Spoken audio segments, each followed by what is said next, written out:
You're just red. I'm always red. It was hot today. And I'm yellow. It was hot. I mean, I don't know what to tell you. But I'm, like, yellow. I'm just, like, blending in. Well, our lighting's a little off, too, because we're not using the other. I mean, it's got hot all of a sudden out of nowhere.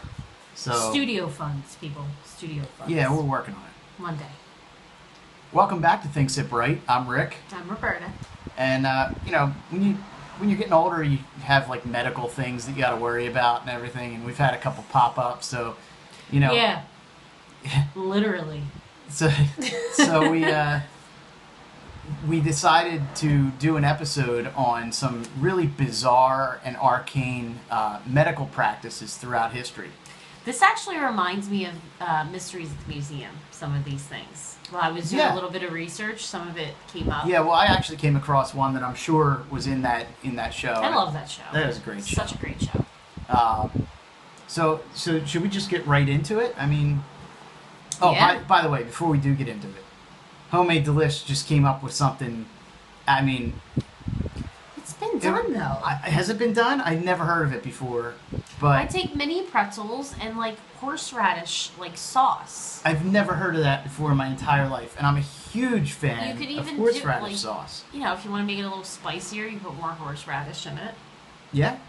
Yeah. It's good. So, also, before we start, I just want to give a quick shout out to our boy, Tony Luke Jr., for starting his own Talkin' Wit Tony, which I will be featured on, I think, next week. So You're on the first episode, right? I'm on the first episode. Cool. So, now, is that going to be airing on YouTube? Or? Yes, on YouTube, Okay. so you'll be able to watch everything live on there when they have it up.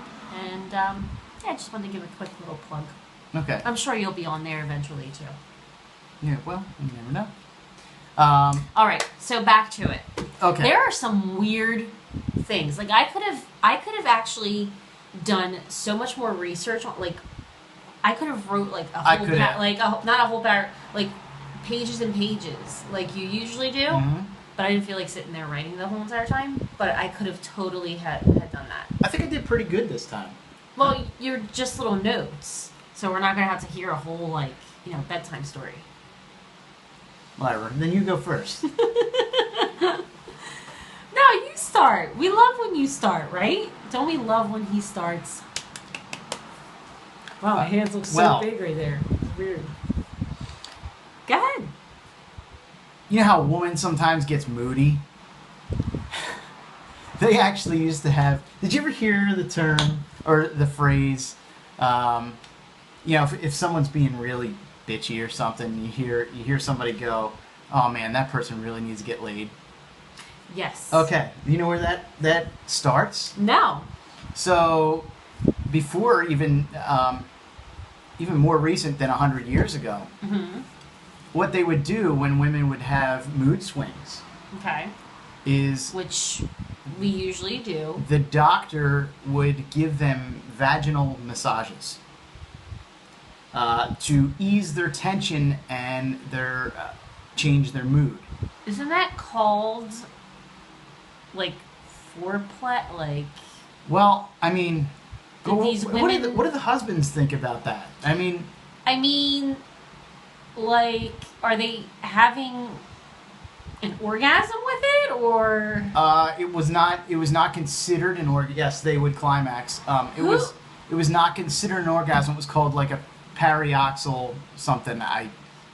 Forgive me for not knowing the medical term because I didn't want to get too boring with it. But yeah, they used to. That is crazy. Now you know the origin of that. Wow. So should I find anything in here? Well, okay, fine. Since we're going with that kind of story, Mm-hmm. there was a doctor named John Brinkley, which actually was the richest doctor in 1900s.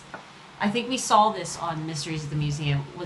It was the doctor that used to take the testicles of the goat and do the surgery to remove a man's balls and put those balls into the man. I remember that. It's if they were impotent, right? For infertility and stuff like that. A lot of men obviously died, but Can you I imagine do that? remember hearing that. Yeah. And a lot of people went. There were a lot of people that did. That did it. Yeah. That dude got so rich. But do goat balls are they like big or are they like a standard man size? They're standard man size. So wow. Yeah, I do remember that. I think that was on Mysteries at the Museum. Yeah, and he was like one of the richest doctors in America. Yeah, but he eventually got caught though. First, he got caught and accused of dying. scam. Yeah, there were a few people that died from it. Anyway, you want to continue that theme? Sure. Why do you have something else? No, do you? Well, no, I'll go a little different here. Okay. So, in the 1800s, and I'm sure before that, there used to be something called soothing syrup. I did that. I have the same exact one. You want to? No, go for it. I'll chime in with that. So soothing syrup was basically given to toddlers or infants. Bratty, or no, they did it to like little 2-year, it's 2 is I guess. 2's a toddler, yeah. but I mean, it was everything bratty from little kids. Bratty kids to if they were teething, Mm-hmm. all kinds of stuff, and it was a little vial about this big. It was Mrs. Winslow soothing syrup. Yeah, and they would drink it, and basically, there was no exact formula for what this soothing syrup was, other than they put every drug that they could into it. It was supposed to be 65 milligrams of morphine. Morphine was the key ingredient. Morphine. Yeah. Can you imagine your kid being strung out? Well, there were a lot of kids that died on it, obviously. Yeah. But I just can't. I mean, that's insane. You got to figure how long it took doctors to figure out all this medications. Stuff. Here's another one. Mercury, which we know is highly toxic, was actually used at one point to, if you got cut, they would smear mercury on the cut. Mm-hmm. Any kind of ailment, even a headache, they would smear mercury all over you. Yeah. If you didn't have metal on you, you weren't, Yeah. That's why you were in pain. That's crazy. I can't imagine. I mean, I guess you have to start somewhere with research. Yeah, right? well, I mean, trial and error. But, actually, a lot of people talk about how amputations and stuff like that, there was no medicine or anesthesia given. That's actually kind of a myth. There were a lot of doctors back in those times kind of exchanging notes. And, Yeah, but still, how do you think they even started, though? People would still have to go through pain in the beginning. Trial and error. Right. Yeah. I mean, so there's another one that I looked up that I thought was really interesting. Urine therapy. Yeah, I heard about this. Drinking your own pee. It's actually good for your health. It actually, don't do this, ever. No, don't ever they drink thought your it pee. was good for your health. Yeah, don't ever drink pee. But they said you could take your pee and rub it on your skin, too. Yeah. It would be, it's really good for your skin. Actually, useless knowledge. So do you, go out, would you go out, smelling like pee? Oh, yeah, it would be like bum piss. You just go out and you smell like a bum. And, if you, burped or something? Oh, God. Well, I know if you're in the desert and you're dying of thirst, you can drink your pee up once. But isn't it, when we pee, it's getting rid of toxins out of your body. Yeah. That's just, I can't. Some people get chronic coughs. Mm-hmm. They used to use heroin to cure coughs. I heard that. And it actually does. I get bronchitis at least once a year. Can you imagine? Well, don't start doing heroin. Oh my God, I would never. But how do these people not become were they drug addicts? Well, I mean, I'm sure they got hooked on it in some way, or they didn't know the difference. And actually, you know what the funny thing is? Do you know Bayer aspirin? Yes. Okay. Bayer is the first company that produced the heroin. Yeah. They actually came up with. Did you happen to look up the cocaine with the Coca-Cola thing? No, because it wasn't really medical. It kind of was though, and it had cocaine in I forget what it was now, but that's how they came up with, because back in the day Coca-Cola had cocaine in it. Yeah, that was one of the key ingredients. Right. I forget the whole story, but that's actually, I thought it was pretty interesting. Another one, we're going way back, Egyptians. Okay? Mm-hmm. Egyptians used to use dead mouse paste. They used to make a paste out of it. Would they take a mouse and grind it up, or? I guess, back then they probably had a mortar and pestle. So I guess they would just sit there and that's that's not a good thing to do. But anyway, it would ease like tooth pains. So they would take the mouse paste and rub it on the tooth. Did it actually supposedly work, or was it just something that No, they believed would work? they believed it worked. Huh. So they there would must use be it. something in the Mouse? carcass then. Yeah. I mean, I don't know if they used like the internal like organs, or they just smashed those things up. You know what I mean? yeah. But they used to use it on like tooth pains. Because can you imagine back then at that point, what did you use for pain? It was anything that would work, really. I mean that's, and we're talking, Egyptian times, like that's ridiculous, like long time ago. Yeah. You were talking about impotency. If I could speak, that would help. Impotence. We were talking about the goat testicles or whatever.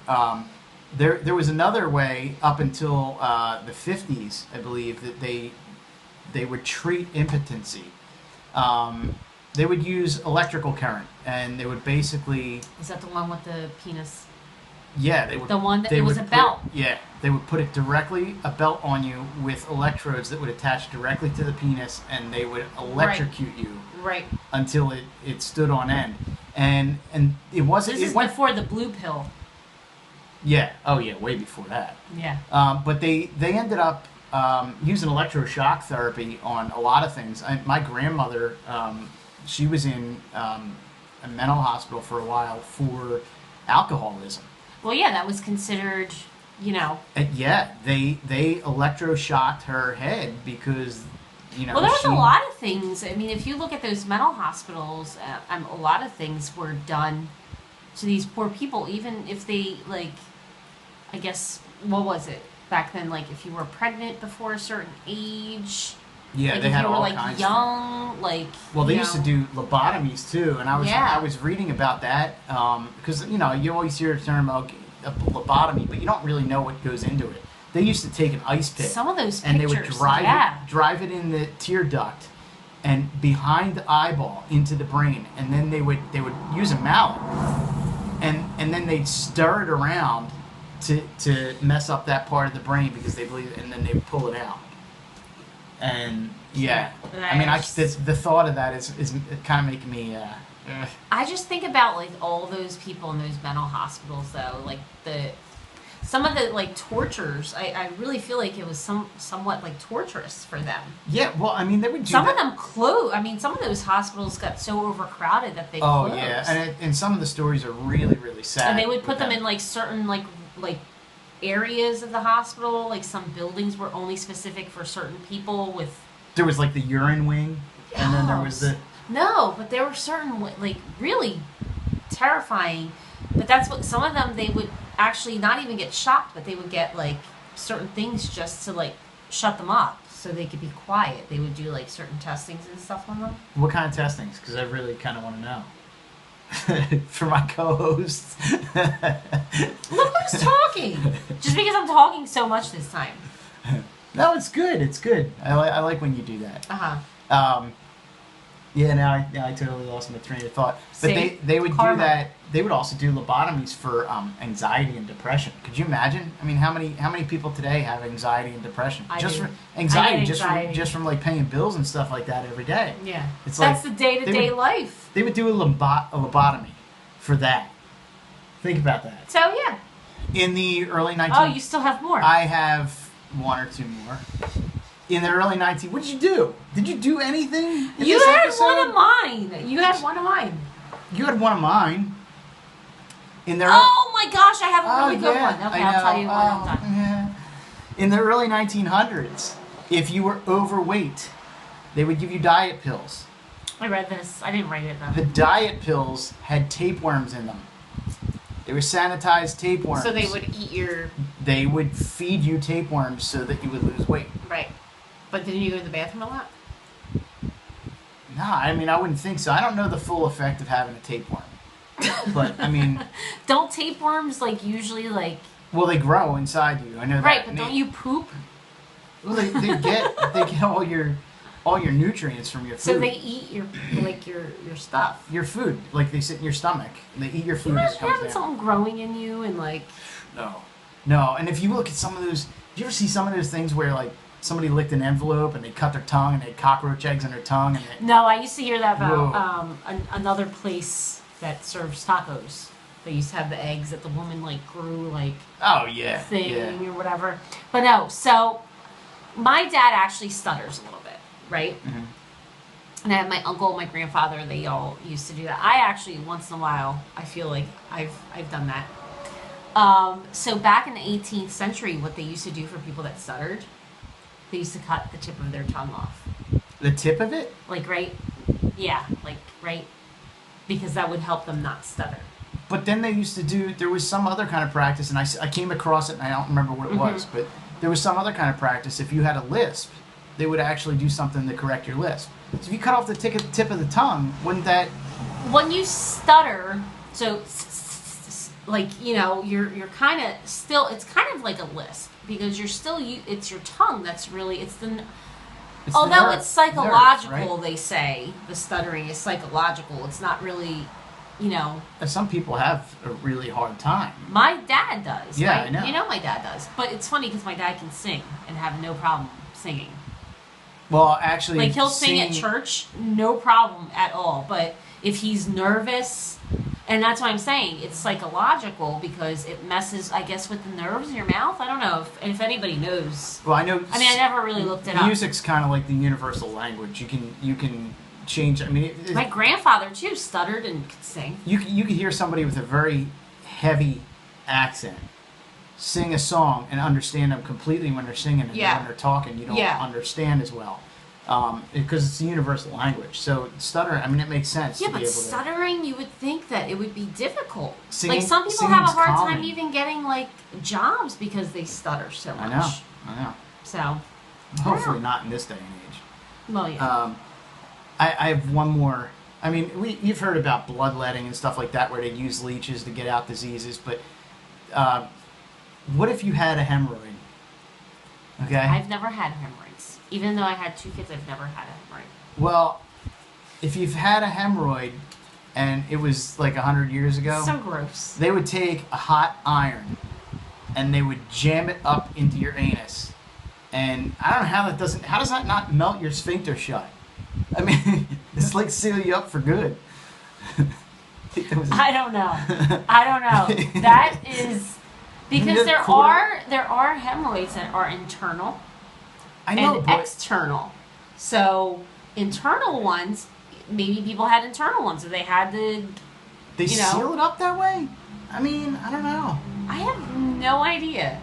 But the ones, from what I hear, an outer hemorrhoid looks like a tongue on the outer part. I don't even know what it looks like, but I'm just saying, internal, like they would take a poker. The only reason I knew I did a year of nursing school, so a lot of it, like, you know, we learned a lot of those things, and I know people in my family that have suffered from hemorrhoids, and they can get internal ones, and internal ones are actually worse. They're worse than the exterior ones because you can't really do any. I mean, do they have anything to stick up like your butt? I guess. I guess if you have a hot poker, you just jam that up in there, swirl it around a little bit, and you know. Okay. So on that note. Yeah. So obviously, will you put some cool facts, Dan? More for everybody. The slideshow. Maybe I might add do that. some cool things. I haven't done that in a while. Yeah. It's been a while. Medicine's come a long way, obviously. If you have any that we've missed and you want to comment, please do. Please share, like, think, subscribe, whatever. Up, down, around. Subscribe. And also follow us. There's our names. Yeah.